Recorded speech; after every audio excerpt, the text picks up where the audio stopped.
Kumpirmado na, wala si Kiana D para samahang makapag-podium finish ang cargo mover sa darating na All-Filipino Conference.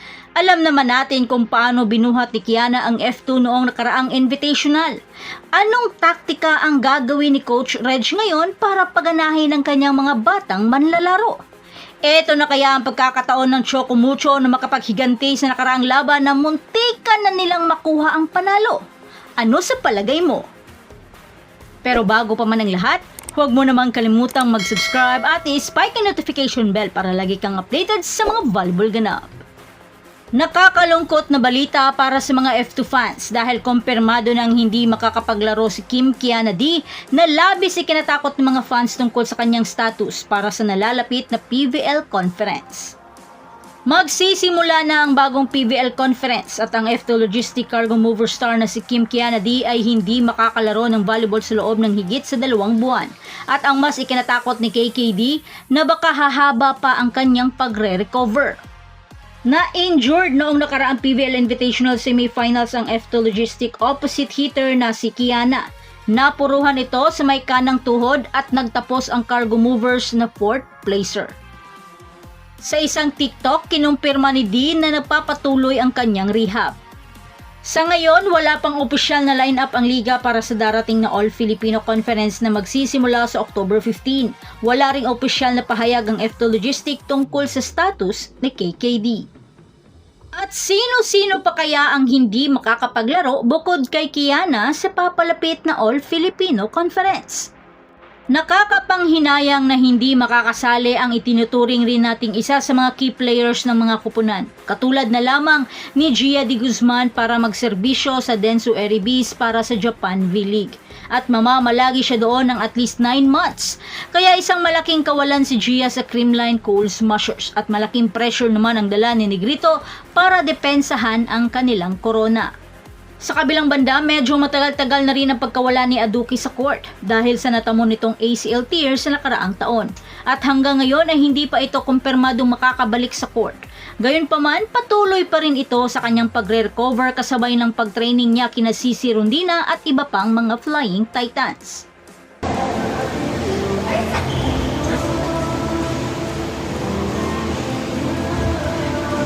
Tasips!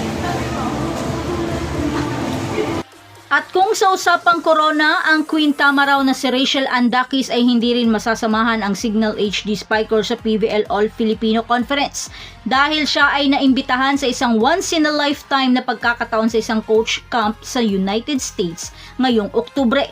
Kaya isang pagkakataon ito para sa isang rookie na si Bonnie Gandler na gampanan ang nakabakanting pwesto ni Dakis.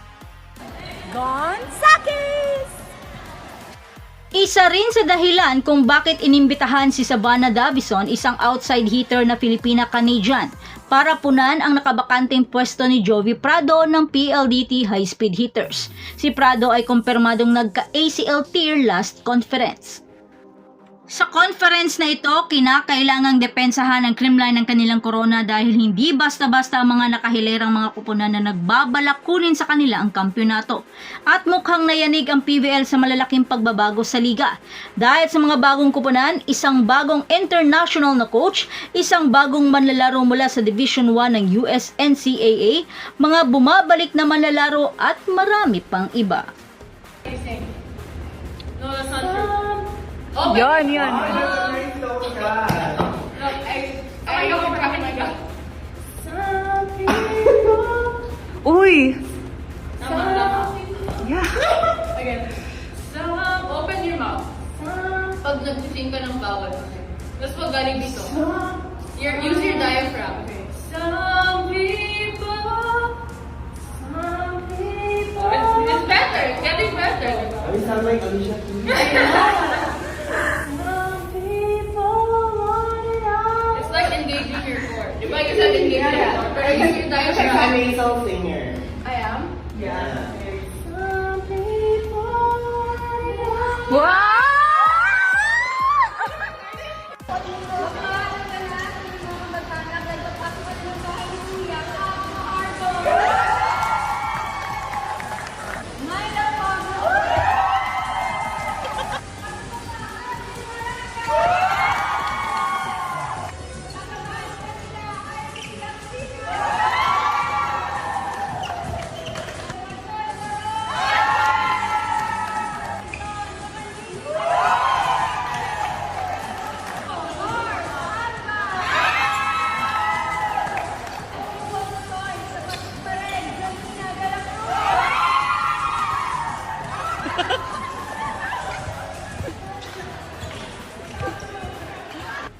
So that's it. Thanks for supporting this channel and please don't forget to like and subscribe and spike the notification bell para lagi kang updated sa mga volleyball ganap. And thanks for watching.